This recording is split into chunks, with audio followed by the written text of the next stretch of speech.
अस्सलाम वालेकुम व्यूअर्स क्या हाल है? ठीक हो? तबीयत से ठीक है? फिट हो? तबीयत सीता हर वजह खैर है। मैं तेरा फैज रसूल खोखर तो साडे ते पे यूट्यूब चैनल गुजरात वाला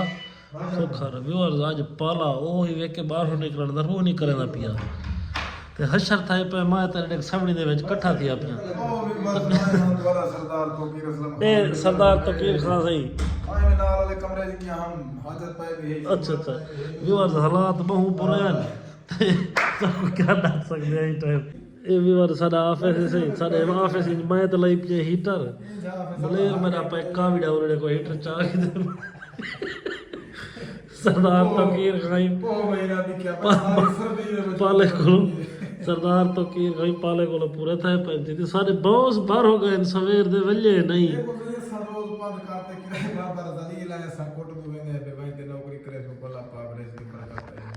तो फिर हम बॉस दे बारे कोई बयान बॉस साहब किता कोई पता नहीं होता केड़े कमरे में बढ़ गए चलो बुले नहीं आया बॉस कॉल दे दे जो हालात है जेड़ा ना आवन वाला जेड़ा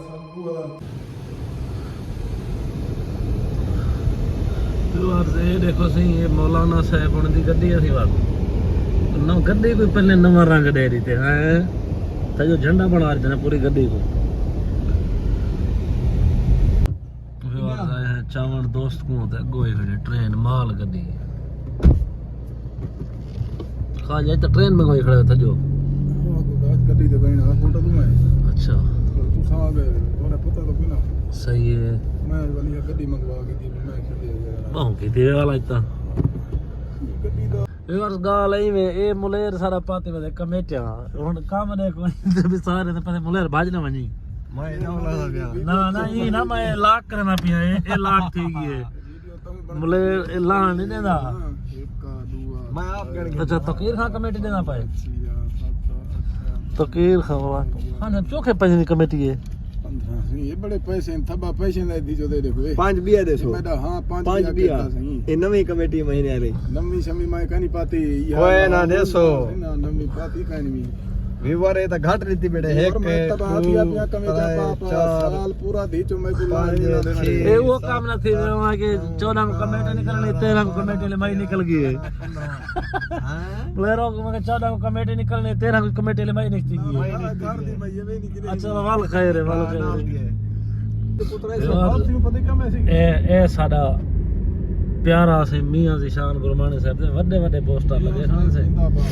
वाकई से मियां साहब इंशाल्लाह चिट्टे दे को जत वैसे चिट्टे दे